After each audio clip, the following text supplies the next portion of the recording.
समय काफ़ी कम था। इस कम समय में जितने सवाल सदन के पटल पर रखे उनके जवाब तो आए, लेकिन सारे जवाबों से संतुष्ट नहीं है। विशेषकर आज जो एक महत्वपूर्ण सवाल था जिसमें जो लंबित रिक्त पद हैं विभिन्न विभागों में, लगभग हमें लगता है कि 2.5 लाख से 3 लाख के आसपास सरकारी नौकरियों में पद रिक्त हैं, उसका भी जवाब संतोषजनक नहीं रहा। उसके बाद प्राइवेट कंपनियां जो नौकरियों में 75% आरक्षण का जो मामला विगत 1 सालों से कोर्ट में लंबित है, उसका भी जो उत्तर आया वो भी संतोषजनक नहीं था। तो वही मैंने उनसे कहा कि भाई जब भी कोई गंभीर विषय पर सरकार से उत्तर मांगा जाए तो आप विचाराधीन है, प्रक्रियाधीन है, अपरिहार्य कारणों से स्थगित है, लंबित है, आखिर कब तक ऐसे गोल मटोल जवाब देते रहेंगे? इन्हीं जवाबों से, गोल मटोल जवाबों से न्यायालय में है। तो आज 2002 से हम 2025 में आ गए हैं, हमने 2.5 दशकों के समय तय कर लिया, उसके बाद भी अगर जनहित के मुद्दों का हम समाधान नहीं कर पाए, जनहित की मांगों का हम समाधान नहीं कर पाए, तो बहुत ही दुर्भाग्य का विषय है। लाखों के पैसे बर्बाद हो रहे हैं जो खर्च हो रहे हैं सदन चलाने के लिए। देखिए, अगर बिल्कुल आप तो देख ही रहे हैं जो सवाल के उत्तर आ रहे हैं, जिस प्रकार से मंत्रीगण जवाब दे रहे हैं, जिस प्रकार से विभागों का उत्तर आ रहा है, तो उससे हमें लगता है कि महज औपचारिक ही हो रही है। अब देखते हैं इस बार जो भी सवाल आए हैं, जो भी मांग विधायकों ने किया है, चाहे शून्यकाल की सूचना के माध्यम से हो, ध्यान आकर्षण की सूचना के माध्यम से हो, या गैर सरकारी संकल्प की सूचना के माध्यम से हो, या फिर तारांकित या सूचित प्रश्नों के माध्यम से, अगर उन सवालों का उत्तर और उन पे कार्रवाई नहीं हुई तो जाहिर सी बात है ऐसा ही लगेगा कि चलिए एक खाना पूर्ति का कार्यक्रम है ये। बालू वाला भी आरोप लगा रहे थे, अभी नवीन जायसवाल बोल रहे थे कि ऊपर से लेकर नीचे तक सब पैसा खा रहा है। ये सच्चाई है, क्योंकि बालू की जो समस्या है बेचारे बिल्कुल उस पर वैधानिक रूप से जो भी प्रक्रिया होती है, चाहे नीलामी हो, ग्राम सभा हो, कोऑपरेटिव सोसाइटी हो, कम से कम ग्रामीणों को बालू एक अच्छी राशि में मिल जाता।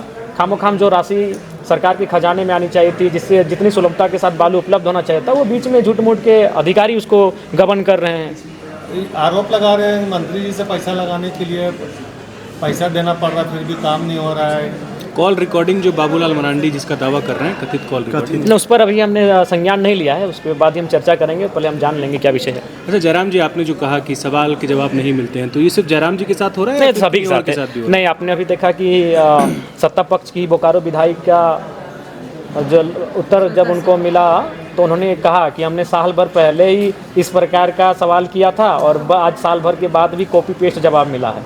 तो ये अगर जयराम महतो का बयान होता, ये अगर विपक्ष के विधायकों का बयान होता, तो शायद आप इस बात का कयास लगाते कि चलिए हमारी तो सत्ता पक्ष से कटाक्ष रहता ही है, उन पर तीखा हमला रहता ही। लेकिन अगर सत्ता पक्ष के विधायक अगर आरोप लगाते हैं, अब देखें उस दिन प्रदीप यादव जी और मंत्री इरफान जी का किस प्रकार आपसी भिड़ंत हुआ, तो ये चीज़ें जग जाहिर हो चुकी है कि सत्ता पक्ष के विधायक, यहाँ तक कि विधायक ही नहीं, विधायक दल के नेता हैं, प्रदीप जी विधायक दल के नेता है कांग्रेस दल से, तो बड़े नेता मंत्रियों का आमना सामना कर रहे हैं, तीखी बहस हो रही है। तो इससे स्पष्ट होता है कि कहीं ना कहीं जो कार्य होना चाहिए जिस गति के साथ और जिस गंभीरता के साथ, उस गंभीरता और गति के साथ कार्य नहीं हो रहा है। खतियान का मुद्दा इस बार भी मतलब नहीं उठ पाया, समय कम था, समय ही बहुत कम था इस बार।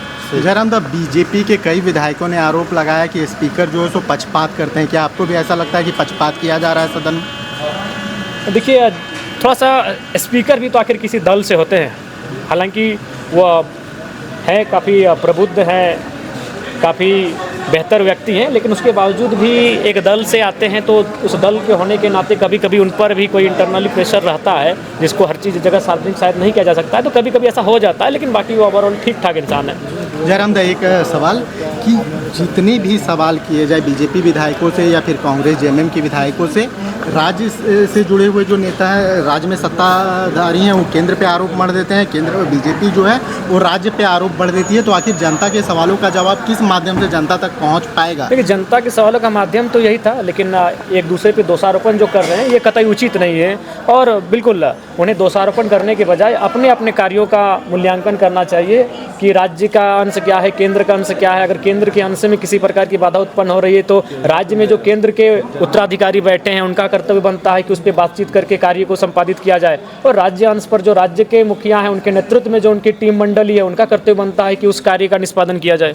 आपने अभी जो सवाल किया था मुआवजे की राशि को डबल करने की, और सुधीर सोनी ने जो जवाब दिया उससे कितने संतुष्ट हैं आप? नहीं, बिल्कुल संतुष्ट नहीं है। इसीलिए हमने तो कहा कि अंत में कि अगर ऐसा नहीं अगर कोई विचार है तो आप अगला जो कैबिनेट का बैठक हो उसमें प्रस्ताव रखिए। चूँकि सुदीप सोनू जी जिस क्षेत्र से आते हैं वो पारसनाथ पहाड़ी का इलाका है, वो मेरे उस पार के, मैं इस पार का हूँ, तो वो तो भली भांति जानते हैं कि हाथियों का जब आतंक होता है तो किस प्रकार से होता है, किस प्रकार से तांडव करते हैं, गाँव से गुजरते हैं, किस प्रकार से तोड़फोड़ करते हुए गुजरते हैं। तो आज के दौर में जो राशि उपलब्ध कराई जा रही है वो पर्याप्त नहीं है, इसलिए मैंने कहा उसे दोगुनी किया जाए।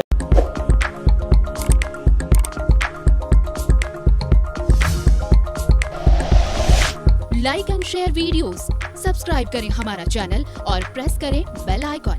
न्यूज़ 11 भारत, सच है तो दिखेगा।